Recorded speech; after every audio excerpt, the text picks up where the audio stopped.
এসএসকেএমে জল নেই। এসএসকেএমে চত্বরে জলের পরিকাঠামো আছে, কল আছে, কল থেকে জল পড়ে না। এসএসকেএম হসপিটাল, যেখানে হাজার হাজার রোগী প্রতিদিন যাতায়াত করেন, হাজার হাজার রোগীর আত্মীয় এসএসকেএম হসপিটালে যান, সেই এসএসকেএম এর মতো সুপার স্পেশালিটি হসপিটালে জল নেই।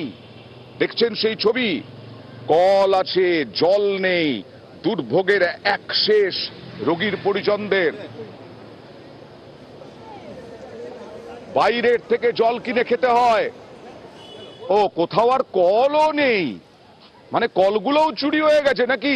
কথা বলবো প্রতিনিধি অভিজিতের সঙ্গে। অভিজিৎ, কি অবস্থা এসএসকেএম হাসপাতালের মতো হাসপাতালে?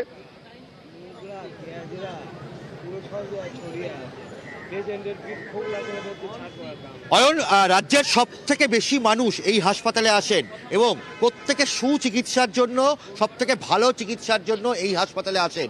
আর সেখানেই বেশিরভাগ জায়গায় যে পানীয় জলের কিয়সগুলো, সেখানে বেশিরভাগ জায়গাতেই কলই নেই। জল আসবে কোত্থেকে? দু একটি জায়গায় কল আছে, জল নেই। ফলে একই অবস্থা, প্রত্যেককে জল কিনে খেতে হচ্ছে। এই যে হাজার হাজার সাধারণ মানুষ যারা বিনামূল্যে চিকিৎসার জন্য এই হাসপাতালগুলোতে আসেন, তাদের ভরসা পানীয় জল। শুধু নন, তারা গরিব মানুষ, জেলা থেকে এসএসকেএম হাসপাতালে আসেন। তারা জল কিনে খাওয়ার সামর্থ্য কতজনের আছে অভিজিৎ? থাকার ব্যবস্থা নেই।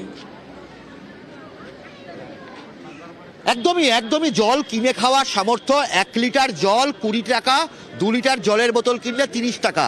আজকে থেকে আবার নতুন করে গরম পড়ছে, ফলে প্রত্যেকের জল লাগে, হাত মুখ ধুতে পর্যন্ত জল লাগে। কোথা থেকে জল পাবেন?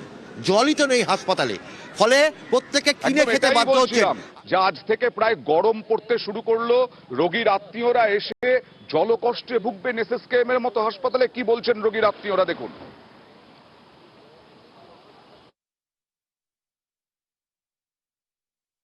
এই কলগুলো যদি ঠিকঠাক থাকতো, জল বাইরে থেকে কিনে খেতে হতো না। সারাদিনে আজকে 3 বোতল জল কিনতে হয়েছে 20 টাকা, মানে 3 কুড়ি 60 টাকা খরচ হয়ে গেছে। একটা বোতল এমনি 20 টাকা, 1 লিটারের বোতল।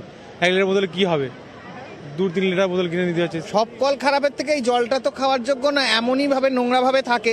আমরা নয় বাড়ি থেকে জলটা নিয়ে আসি, আর নাহলে আমরা দোকান থেকে কিনেই খাই। কেউ হাত ধুচ্ছে, কেউ মুখ ধুচ্ছে, কল খারাপ, এই কাগে বসছে, এই নোংরা পড়ছে, সেই জলটা কিভাবে খাওয়া যায়?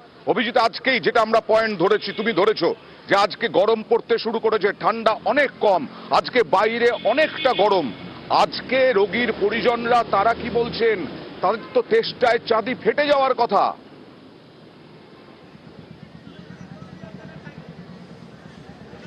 ঠিকই, একদম যে অবস্থা, ঘাম হচ্ছে আজকে। গত কয়েকদিন ধরে ঠান্ডা থাকায় হয়তো পানীয় জল বা এমনি জল অনেকটা কম লাগছিল, কিন্তু আজকে থেকে আবার জল যথেষ্ট পরিমাণেই লাগবে। এবং এখানকার মানুষ তারা কি বলছেন, তাদের কি অবস্থা? জল কি কিনে খেতে হচ্ছে? জল কিনে খেতে হচ্ছে, থাকার ব্যবস্থা নেই, তাড়িয়ে দিচ্ছে, তুলে দিচ্ছে। কেন জল কিনে খাচ্ছেন কেন? জল কিনে খেতে, জল তো পাচ্ছি না, কল পাচ্ছি না। কল মানে কলই নেই? কলই নেই, জল আসে না? না জল আসে না। এরকম ভাবে এখানে তো বিনামূল্যে চিকিৎসার জন্য এসছেন, এটা অনেক টাকা বেরিয়ে যায় সারাদিনে। হ্যাঁ, তো সারাদিন টাকা পয়সা বেরিয়ে যাচ্ছে, কোথা পাবো? গরিব মানুষ, চিকিৎসার জন্য আসা। সরকারি কি কাজ করছে?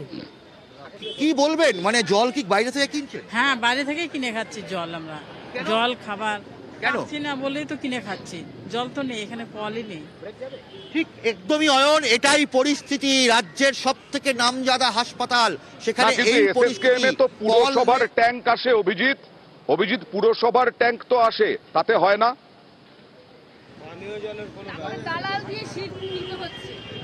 না, পুরসভার ট্যাঙ্কে যে জল, সেটা একটা জায়গায় পুরসভার ট্যাঙ্ক পাঠানো হয় এবং সেই জল পানীয় মানে পানযোগ্য নয়, এমনটাই বলছেন।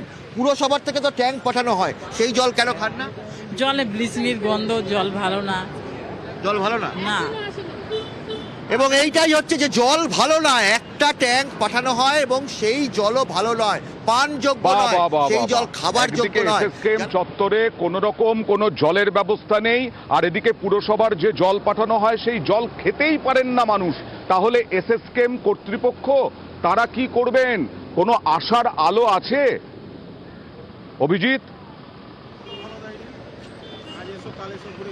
অয়ন, হাসপাতাল কর্তৃপক্ষ এই জল কষ্টের কথা স্বীকার করেছেন। তারা বলছেন তাদের জলের যে পরিকাঠামো, জলের যে লাইন, সেই লাইন দীর্ঘদিন ধরে খারাপ হয়ে রয়েছে, ফলে কলকাতা পুরসভা থেকে জল দিয়ে এটা মেকআপ করা হচ্ছে।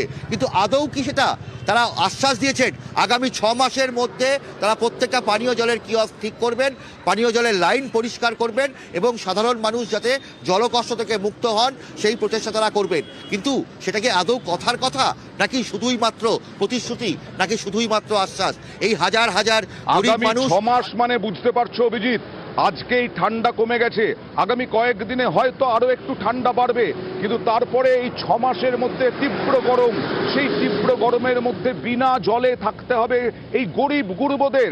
তারা কিনে খাবেন জল, পুরসভা অন্তত শুদ্ধ জল পাঠাক, পরিমিত জল পাঠাক, সেইগুলো অন্তত খেয়ে বাঁচুন রোগীর পরিবারেরা।